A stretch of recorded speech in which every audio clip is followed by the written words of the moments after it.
Good morning student. तो आज हम पार्ट थर्ड करते हैं कैलेंडर का।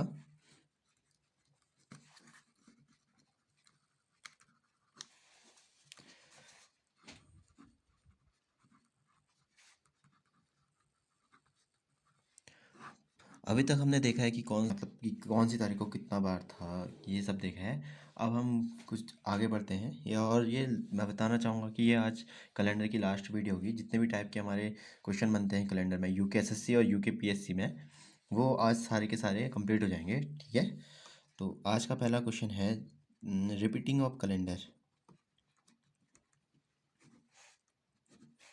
रिपीटिंग ऑफ कैलेंडर मतलब कि जैसे हमने बोला, जैसे ईयर ले लिया 2006 है, एग्जाम्पल के लिए 2006 का सेम टू सेम जो कैलेंडर होगा, 2006 का कैलेंडर कौन से वर्ष में सेम होगा, कौन से वर्ष में सेम होगा।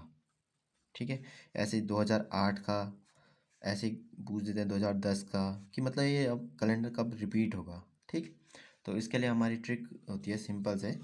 अगर देखो, जैसे मैंने कहा 2006 ले लेते हैं, जैसे ये ले लिया 2006 का कैलेंडर कब रिपीट होगा, तो हम सिंपल से इसको 4 से डिवाइड करते हैं। क्या करते हैं, 4 से। देखो, 4 से भाग किया इसको 2006 को, 20, 4 पंजे 20, ये वाला जीरो उतरा यहाँ पे, जीरो जाता नहीं है तो यहाँ पे जीरो बढ़ाएंगे और यहाँ पे 6 उतरेगा। 4 एक कम 4, रिमाइंडर बचा 2। ठीक है, रिमाइंडर 2 बचेगा, तो इसमें क्या करते हैं ना, अगर यदि रिमाइंडर क्या बच रहा है, यदि रिमाइंडर 2 है तो सीधा 11 जोड़ देते हैं, प्लस 11 करना है। तो हमारा क्या, 2006 में 11 को जोड़ देंगे तो 2017 हमारा क्या होगा, 2017 और 2006 हमारा सेम कैलेंडर होगा। ठीक, तो अगर देखो यहाँ पे मैं रिमाइंडर लिख देता हूँ, तो कितना जोड़ना है, कोई वर्ष है, अगर उसको हम 4 से डिवाइड करेंगे और रिमाइंडर हमारा कितना बच रहा है, पहले तो 1 बच रहा है, फिर 2 या 3 बच रहा है, या फिर 0 बच रहा है। अगर 1 बचेगा तो हम जोड़ेंगे 6, 2 या 3 बचेगा हम जोड़ेंगे 11, और अगर 0 बचेगा तो हम जोड़ेंगे कितना, 28।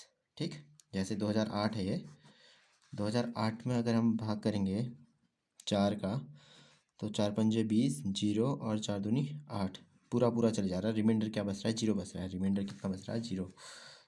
2008, ये 4 पंजे 20, ये 0 उतरेगा, 0 ज़्यादा नहीं है तो यहाँ पे 0, ये 8 उतरेगा, दूनी 8, रिमाइंडर कितना बचा, 0 बचा।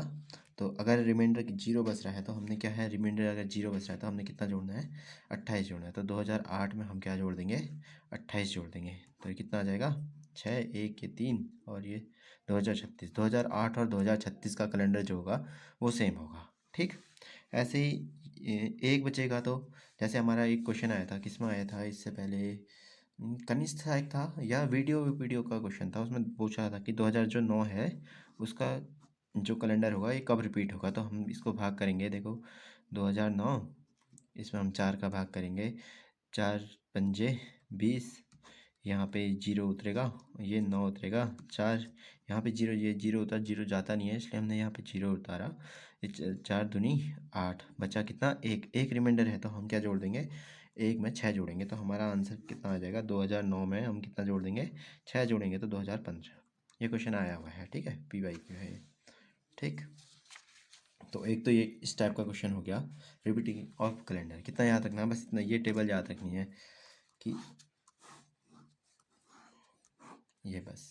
ठीक है, रिमाइंडर 1 आएगा तो 6 जोड़ना है, 2 या 3 आएगा तो 11 जोड़ना है, और 0 आता है तो 28 जोड़ना है, बस बात खत्म। ठीक,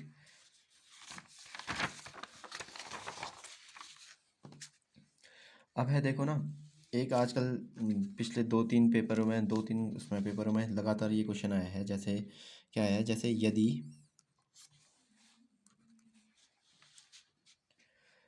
जैसे बोल दिया उसने, यदि किसी मंथ की मंथ 23 को मंडे है, 23 को मंडे है। ठीक, तो इस मंथ में कितने मंडे होंगे। ऐसे करके क्वेश्चन आ रहे हैं आजकल, ठीक।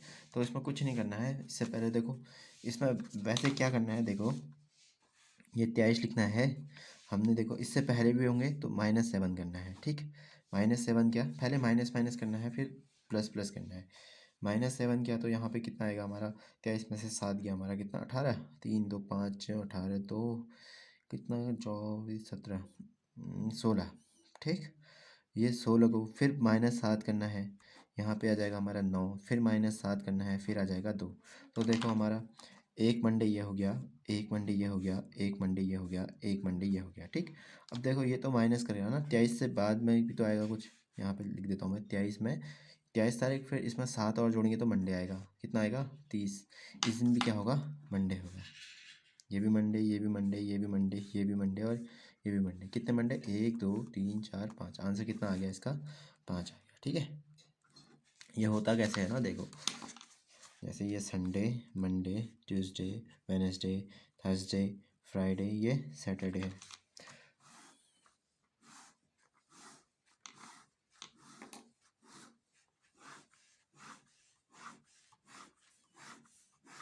जैसे मान लिया एग्जांपल के लिए कि मैंने कहा वेडनेसडे को 1 तारीख थी, फिर 2, ये 3 4, ये 5, ये 6, ये 7, ये 8, ये 9, ये 10, ये 11, ये 12, ये 13 14 15 16 17 और ये 18, इतना ही मान लेते हैं। देखो इन दोनों के बीच में देखो कितने का गैप, 7 का, इन दोनों के बीच में 7 का, इन दोनों के बीच में 7 का, तो हर 7वें दिन बाद क्या आएगा, सेम डे आएगा।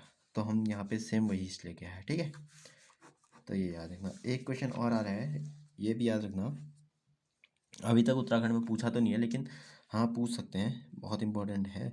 जैसे हमने बोला जो 400 ईयर होंगे लगातार, 400 साल में कितने लीप ईयर होंगे,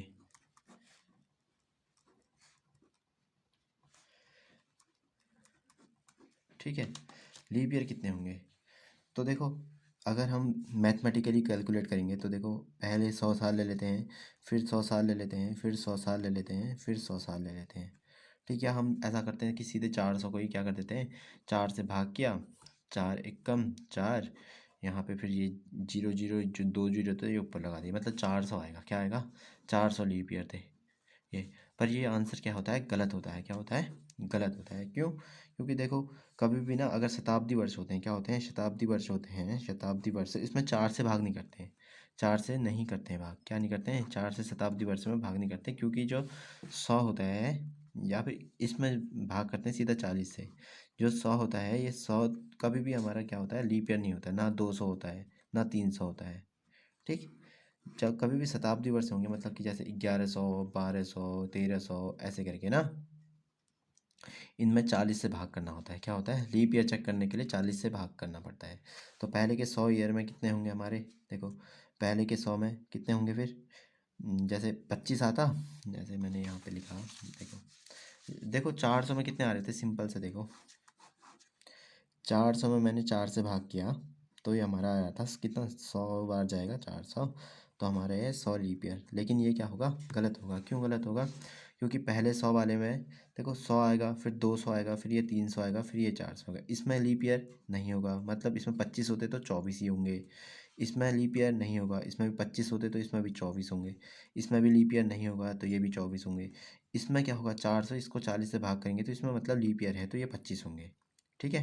तो मतलब 1 2 3 घटा दोगे, क्या कराओगे, 3 को घटा दोगे, क्योंकि इसमें लीप ईयर नहीं होता है। तो हमारा 100 आया था, 100 में से हम 3 माइनस कर देंगे तो कितने लीप ईयर होंगे, 97 लीप ईयर होंगे। तो लगातार 400 वर्ष में कितने लीप ईयर होंगे, 97 लीप ईयर होंगे, ठीक है। देखो जो ये क्वेश्चन था, लगातार 400 वर्ष में कितने लीप ईयर होंगे, इसी पे बेस्ड एक और क्वेश्चन है, मतलब इस टाइप से भी आ सकता है ये क्वेश्चन कि क्या लगातार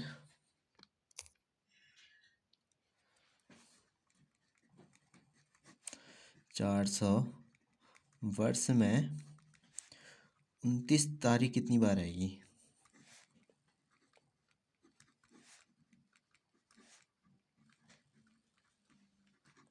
ठीक। लगातार क्या 400 वर्ष में 29 तारीख कितनी बार आएगी, ये क्वेश्चन है जैसे। ठीक, इसमें देखो ना, इसमें क्या होगा, देखो एक साल में कितनी बार आएगी, एक साल में देखो जनवरी में आएगी, फरवरी में नहीं आएगी, मार्च, अप्रैल, मई, जून, जुलाई, अगस्त, सितंबर, अक्टूबर, नवंबर, दिसंबर, मतलब 12 मंथ होते हैं। इसमें देखो लीप ईयर नहीं होगा तो फरवरी में नहीं आएगी, मतलब कितनी बार आएगी, 11 बार। ठीक है, एक साल में कितनी बार, 11 बार। तो ऐसे 400 साल में कितनी बार आएगी, 400 साल में 400 गुणा क्या कर देंगे 11, तो ये आ जाएगी 4400। इतनी बार क्या आएगी, 29 तारीख आएगी। लेकिन अब जब ये लीप ईयर आएगा, जैसे 4 साल बाद क्या आएगा, यहाँ पे भी पूरी की पूरी कितनी आएंगी, 12 29 तारीख आएंगी। तो हम क्या कर देते हैं ना, 11 बार तो हमने काउंट ही कर दिया है। तो अब 400 साल में हम क्या करते हैं, 400 साल में कितने लीप ईयर होते हैं, अभी बोला था 400 साल में लीप ईयर कितने होंगे, 97।